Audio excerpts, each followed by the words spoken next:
Otra vez con ustedes, Memorias que Perduran, por Canal 11 Televisión Universitaria. En esta ocasión, para hablar de las colcas, para hablar del pueblito, pero también hablar de la pasión que David Pereira Herrera siente por la antropología y también la arqueología. David, un gusto tenerte en el programa y tus saludos iniciales para el público que ve el programa. Bien, muchísimas gracias a ti, Tino, y al Canal 11, canal que para mí también tiene una importancia, digamos, significativa en todo lo que ha sido la actividad que he desarrollado, y también afectiva, porque yo tengo muy buenos amigos aquí en el canal, todo el personal administrativo, muchos amigos de muchos años, de muchas luchas que hemos convivido, siempre poniéndole el sudor a la camiseta.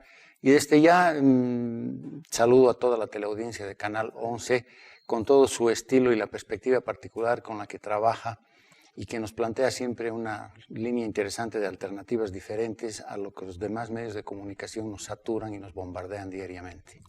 David, ¿dónde naces? Bueno, yo he nacido en el planeta Tierra, en un lugar lejano, bueno, no muy lejano, en un país vecino, pero me he criado toda mi vida aquí en Cochabamba. O sea, soy un cochabambino de vida y de vivencia. Yo en realidad he nacido en Argentina, pero cuando tenía 3 años vine a estas tierras. ¿Y tus estudios primarios? Mis estudios primarios los hice en 2 colegios. Primero en unos cuantos en el Colegio La Salle y posteriormente continué en el Colegio Angloamericano cuando recién se fundó. O sea, yo fui uno de los estudiantes, digamos, los primeros grupos de estudiantes que entraron al Colegio Angloamericano que se fundó en Cochabamba. Y que en aquel momento tuve la oportunidad de tener muy buenos profesores de inglés y unas experiencias también muy interesantes. Y ese fue, digamos, un momento también muy importante en mi consolidación vocacional y personal. ¿Qué recuerdos tienes de la primaria? Bueno, de la primaria tengo recuerdos particularmente de mis vivencias en el Colegio La Salle. El Colegio La Salle, donde uno de los recuerdos que tengo, digamos, fue de alguna manera la rigidez, tal vez disciplinaria, el modo digamos, que manejaban el tema de la disciplina en el Colegio La Salle.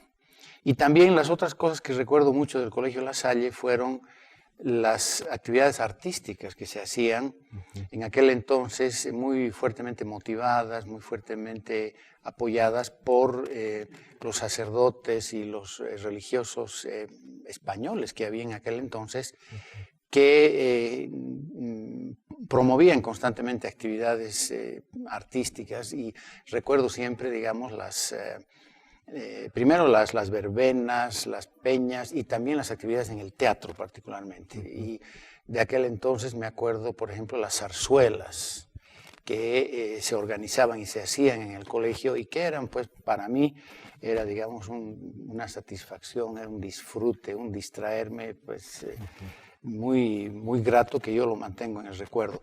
Otro elemento tal vez fue también la actividad deportiva.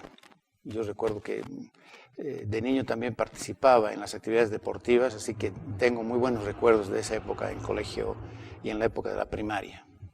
¿Y los estudios secundarios? Los estudios secundarios los hice también en dos tiempos y en 2 sedes, digamos, ¿no? Primera sede, el Colegio San Agustín. Ajá. Aquí en Cochabamba. Aquí en Cochabamba, en la zona de Tupuraya. Sí. Que es la zona donde finalmente estoy viviendo actualmente y por razones del destino he ido a parar a vivir al barrio de Tupuraya y particularmente en la zona del pueblito, digamos. Y posteriormente terminé mis estudios de secundaria el año 1971 en el Colegio Don Bosco. ¿Recuerdas algunos nombres de compañeros tuyos de aquella época? Por supuesto, del Colegio San Agustín recuerdo muchos amigos que actualmente son profesionales también muy exitosos en nuestra ciudad. Por ejemplo, el doctor Roberto Vargas, le decíamos en aquel entonces Largo Vargas, un hombre bien alto, un gran amigo, yo le tengo un gran afecto y cariño. Otras personas, por ejemplo, Gonzalo Díez de Medina, que también era deportista y también compartíamos inquietudes, travesuras. Y después del colegio Don Bosco, que han sido los últimos años de la secundaria, ahí es donde tal vez tengo los recuerdos más fuertes, más intensos, que viví ya entrando, digamos, a la juventud, a la adolescencia, a la juventud. Y de algunos nombres, tal vez puedo recordar a uno de mis mejores amigos, a Juan José Alba, psicólogo, sí, que también ha trabajado durante muchos años en nuestra carrera de psicología en la Universidad de San Simón. Después Antonio Dagbura. También recuerdo a Franklin Pérez, que actualmente está también trabajando en los temas de construcción, impulsando el tema de las construcciones en Cochabamba, en la Cámara de Construcción. En fin, varios otros nombres que han sido amigos muy queridos y que esas amistades que uno nunca las olvida. David, ¿por qué la tendencia de haber escogido colegios católicos? Bueno, en realidad yo diría que más que escoger el hecho de haber estado en un colegio católico por elección propia no fue, digamos, ¿no? Fue más bien una cuestión de tipo familiar, de tipo tradicional, por un poco el perfil familiar del cual vengo yo. Mi padre ha sido un médico profesional muy conocido aquí en Cochabamba, oftalmólogo, naturalmente de tradición católica, cristiana, y bueno, yo he entrado a esos colegios y he estado ahí porque, bueno, esas fueron las circunstancias. Ahora, en el colegio Don Bosco es tal vez en el colegio donde más, digamos, pude sentir, digamos, y percibir si se quiere, una perspectiva religiosa, digamos, de tipo católica, con toda, digamos, la enseñanza de la fe cristiana y todo aquello, pero también pude, especialmente en el Don Bosco, tener una suerte de vincular este tipo de religiosidad con problemas sociales, con problemas políticos, con problemas filosóficos, con problemas existenciales. Gracias inclusive a muchos de los mismos sacerdotes, ¿no? Entre ellos teníamos uno, el sacerdote Bertolucci, que falleció ya hace varios años. Él, por ejemplo, fue un sacerdote que nos enseñaba y nos planteó todas las bases de lo que se conoce ahora, digamos, como la filosofía existencialista.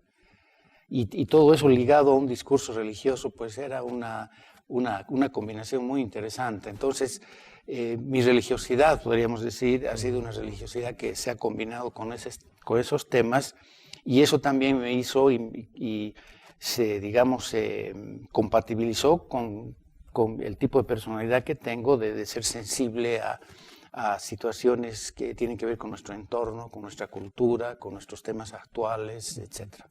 ¿Cómo surge la vocación, diríamos, de estudiar antropología? Bueno, yo creo que es difícil responder eso de dónde sale el origen de lo que uno hace o estudia, ¿no?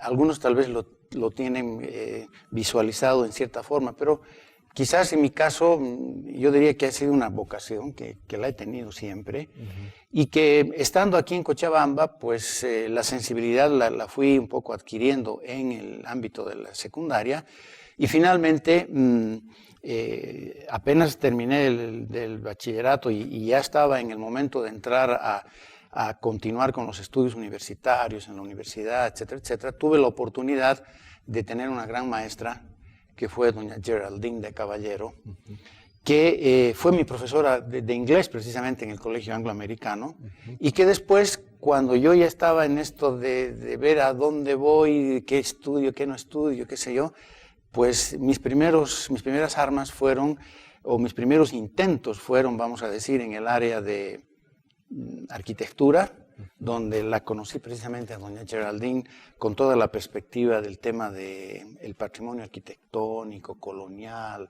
ligar la arquitectura con la historia, y también por el otro lado, digamos, la carrera de sociología, que en aquel momento estaba en sus momentos iniciales. Dependía en aquel momento de un departamento y funcionaba en ambientes de la actual Facultad de Ciencia y Tecnología. Entonces yo me incliné un tanto por ese tipo de cosas y de a poco me fui vinculando y finalmente surgió una amistad muy buena y una suerte, digamos, de tener un tutelaje académico y afectivo con doña Geraldine de Caballero, y ella me invitó a incorporarme al museo. El Museo de la Universidad de San Simón, que por aquel entonces funcionaba en la calle Calama Final, en el actual edificio de la Facultad de Ciencias Económicas, en la parte superior, en el segundo piso de la biblioteca. Y yo empecé ahí a involucrarme con los temas arqueológicos, y también tenía la ventaja de que desde muy chico tuve la facilidad de poder hablar inglés fácilmente. Entonces rápidamente empecé a trabajar con los turistas, empecé a ver las cosas, empecé a ver las momias, y además que me gusta el trabajo de campo, voy al campo y no tengo ningún problema en dormir en el suelo y no tengo, es decir, es mi vocación. ¿Qué podrías destacar del Museo Antropológico de la Universidad? Bueno, voy a decir dos cosas, voy a destacar esto a dos niveles. Del Museo Arqueológico de nuestra universidad, digamos, lo que más quisiera destacar es la colección arqueológica que tiene. Son más de 40.000 objetos, de los cuales yo los conozco bastante bien, en su gran mayoría, por el hecho de que he trabajado 34 años en ese museo. En el museo. En el museo he estado 34 años, empecé como guía y terminé como director. Y tiene diferentes tipos de objetos, desde vasijas, momias, hachas, objetos metálicos, tejidos. En fin, es una diversidad de objetos que se han ido acumulando en el museo, que provienen de todas las provincias de Cochabamba y de algunas partes de fuera de Cochabamba. Entonces, si uno mira los museos arqueológicos de Bolivia, hay museos en La Paz, hay museos en Sucre, en Potosí. El Museo de San Simón, yo diría, es tal vez el que mejor tiene y posee una variedad de objetos que pertenecieron a los pueblos y a las culturas ancestrales de nuestro territorio y de nuestro país. Ese proceso de acumulación ha sido un trabajo lento. Yo he tenido la suerte de ser parte de todo ese proceso porque he podido incorporar objetos que excavábamos, objetos que traían a la venta al museo, objetos que hemos ido recuperando de diferentes formas, y que, bueno, además han sido movidos en tres diferentes ubicaciones, digamos. En primer lugar, allá en la Calama, luego aquí, en el edificio del canal 11. Aquí hemos compartido con el Canal 11 este edificio. Estábamos abajo en el ambiente que ahora tiene la Facultad de Odontología y el posgrado. Inclusive en el sótano de este edificio, entiendo, todavía han quedado una cantidad importante de objetos arqueológicos que hay que trasladarlos a su nuevo ambiente. Y finalmente, precisamente por una de las gestiones importantes que hicieron o se hizo en la época del rector Alberto Rodríguez Méndez, pues logramos abrir e instalar el museo en su actual ubicación, Nathaniel Aguirre, esquina Jordán. Y ese para mí ha sido también un momento muy importante de vinculación y de apoyo que tuvimos desde las autoridades y particularmente del rector Rodríguez Méndez, quien nos dio un apoyo y un espaldarazo muy importante para consolidar al museo donde está. Entonces, esa es una primera parte, digamos, de la respuesta que puedo darte, Tino. Ahora, al otro nivel, digamos, otra de las cosas que vale del museo y que la opinión pública y que quizás no todos los cochabambinos lo valoran en esa perspectiva, es que la Universidad Mayor de San Simón, dentro de sus dentro de su estructura institucional, ha sido la única institución a nivel departamental que se ha ocupado, se ha pronunciado mal, bien, regular, etcétera, etcétera, pero lo ha hecho por el patrimonio arqueológico de nuestro departamento. O sea, nosotros hemos puesto, como se dice, el sudor a la camiseta, hemos puesto los ambientes y nos hemos ganado, digamos, el derecho de piso, por decirlo, de ser desde la universidad la única institución que ha puesto la cara por la arqueología. Porque ni las prefecturas, ni las alcaldías, ni nadie ha puesto interés por la arqueología, solamente la Universidad de San Simón. Decías que te gusta el trabajo de campo y que no tendrías ningún problema, como decimos en quechua, de arapampear en alguna comunidad. ¿Cuál de estas actividades que has desarrollado a través del trabajo de campo sería el que más te recuerda y te da satisfacción? Bueno, tengo muchísimas vivencias y muchas experiencias. A ver, voy a tratar de cernir un poco, porque son tantas que como una especie de coladera voy a colar un poquito y a ver, pondré unas cuantas significativas. Empezaré cronológicamente. Quizás la primera gran experiencia, la gran vivencia que tuve de participar en un trabajo de campo a nivel arqueológico, aprendiendo muchísimo en el terreno, una especie, digamos, de aprendizaje así empírico, directo, en el campo, además con grandes profesores y grandes personalidades en el ámbito internacional de la arqueología, fue, digamos, mi participación con el equipo que hizo un primer trabajo de investigación serio en Incallacta. Eso ocurrió más o menos en el año 1974, 75. Y en aquel entonces fue una época en que yo recuerdo que todo el equipo nos quedamos más o menos en unos dos meses y medio en Incallacta. Y bueno, fue un trabajo muy interesante. Ahí sí que hemos dormido en el suelo, hemos dormido en bolsas de dormir. Es parte inclusive de una suerte de ritual, digamos, que hacemos los arqueólogos y antropólogos cuando nos vinculamos apasionadamente y profesionalmente con el tema. Un pequeño comentario con un poco de tono de humor, digamos, es que, por ejemplo, con el tiempo yo he ido aprendiendo que la diferencia entre un antropólogo y un sociólogo, que somos profesionales muy afines, es que, digamos, el antropólogo, o el campo del antropólogo en realidad, empieza donde acaban los caminos asfaltados, ¿no? O sea, el sociólogo trabaja más sobre caminos asfaltados y quizás con saco y corbata, quizás, pero los antropólogos ya estamos de esos límites para afuera, ¿no? O sea, tenemos mucho más campo, en otras palabras, ¿no? Disfrutamos más de la realidad social y todo aquello. Bueno, entonces ese primer trabajo en Incallacta quizás es una de las cosas que recuerdo más fuertemente. Posteriormente, otro de los elementos que recuerdo mucho son las caminatas por los caminos incaicos.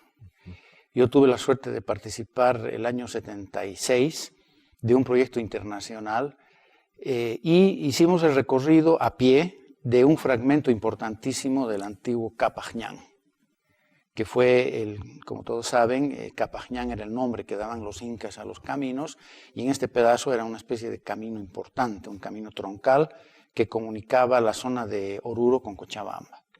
Esa también para mí fue una vivencia y un trabajo con unos recuerdos increíbles. Y no solamente por el hecho de haber visto cosas incaicas y, digamos, de haber sido de alguna manera una especie de descubridor de cosas nuevas, ¿no? Sino también por las vivencias y las cosas que ocurrieron a partir de escuchar y ver a la gente que vive hoy por hoy en ese sector, o que vivía en ese sector entonces, y que nos iban contando y relatando una serie de cosas, pero que eran de un valor etnográfico y un valor antropológico extraordinario. Luego, algo que también para mí ha sido muy marcado, digamos, en mi vida académica y profesional y trabajo de campo, las experiencias en el Chapare.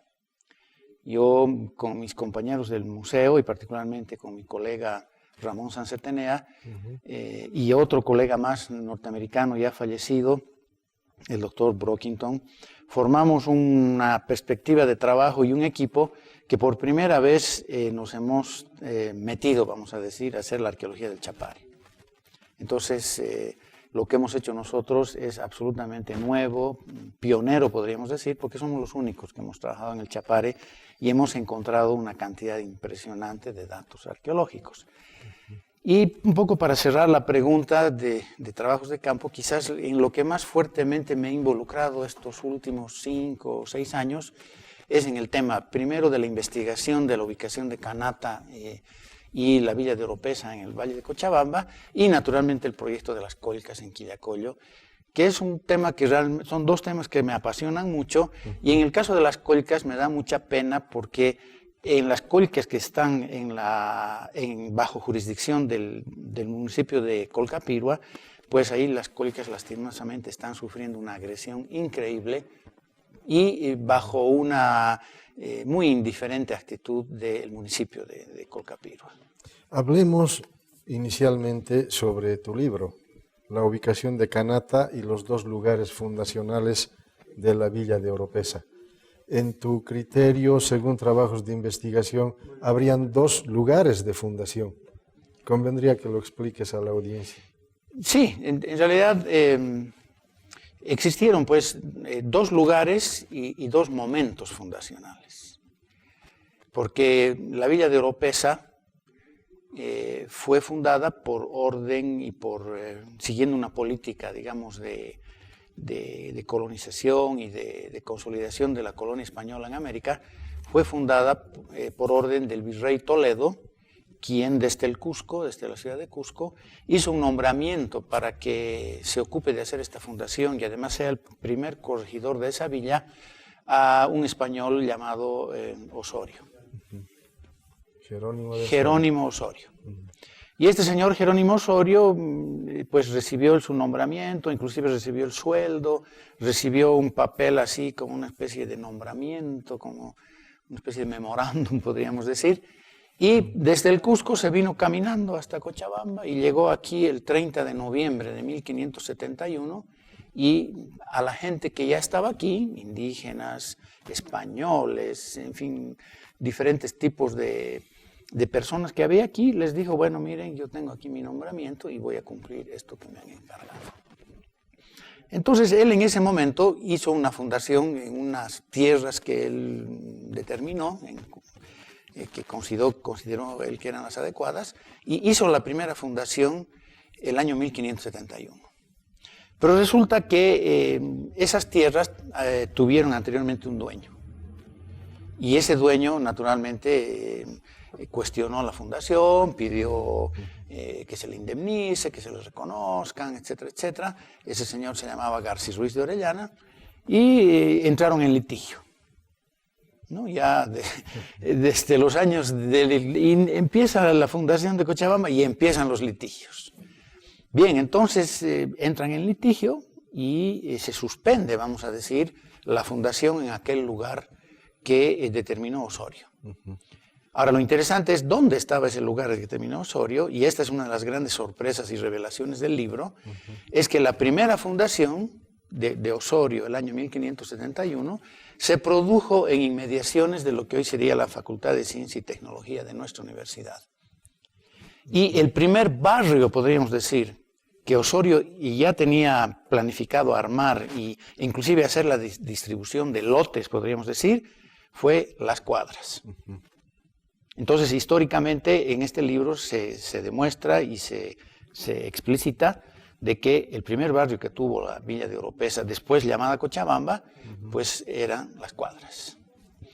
Bueno, como las cosas no andaron bien con Osorio, entraron las pugnas, los desentendimientos, etc. El mismo virrey Toledo le quita, digamos, retira el nombramiento a Osorio y nombra a un otro español, llamado Barba de Padilla, que también era un hombre de confianza de las autoridades de la época, y ese hombre también viene aquí a Cochabamba y decide continuar el proceso de fundación de la villa, pero ya en otro lugar, donde no había problemas, con las tierras, donde, digamos, las tierras estaban saneadas, por decir algo, y ese lugar que escoge vendría a ser la zona de nuestro actual nuestra actual Plaza Mayor del 14 de septiembre e inmediaciones. Entonces, esos son los dos momentos fundacionales de la villa. Primero con Osorio, el 71, en la zona de las cuadras, digamos, y posteriormente con Osorio, en enero del 74, en la zona de la actual Plaza Mayor del 14 de septiembre. David, mira, lamentablemente hemos llegado al límite del tiempo. Queda pendiente hablar de las Colcas, pero también hablar del pueblito. Ya. Quisiera comprometerte para que podamos en el siguiente programa retomar la conversación sobre estos dos temas. ¿Cómo no? Con mucho gusto. Con mucho gusto. Para mí es un placer estar contigo y el canal nuevamente y naturalmente poder llegar a toda la audiencia, a la opinión pública, a los jóvenes, a los docentes de la universidad, a nuestra ciudadanía, a la juventud, a un poco ir, digamos, recuperando estas fases de nuestra historia y que todo esto siempre nos ayude a consolidarnos, a tener una visión más madura, más realista, más positiva de nuestro presente y de nuestro futuro. Ahora que hay tantos cambios en nuestra ciudad, que vivimos tantos, vamos a decir, tantas turbulencias políticas, económicas, etcétera, que todo eso nos ayude pues en el sentido positivo, que no nos sigamos hundiendo, sino que tomando las bases de nuestra historia, de nuestra cultura, de nuestros valores, eso nos ayude a ser más fuertes y más confiados en nosotros mismos y en nuestro futuro. Así que te reitero, yo estoy presto a estar contigo en el momento que tú me convoques. Bien, a la audiencia decirles que queda pendiente una segunda conversación y eso estará basado en las Colcas, que precisamente David está trabajando con pasión en Quillacollo, pero además hablar del pueblito, precisamente ubicado en Tupuraya y que por cierto también tiene mucho que contribuir en la historia de la región. Agradecerles por seguir el programa Memorias que Perduran y convocar a David para que en el próximo programa retomemos esta conversación. Gracias a todos y estaremos próximamente con ustedes.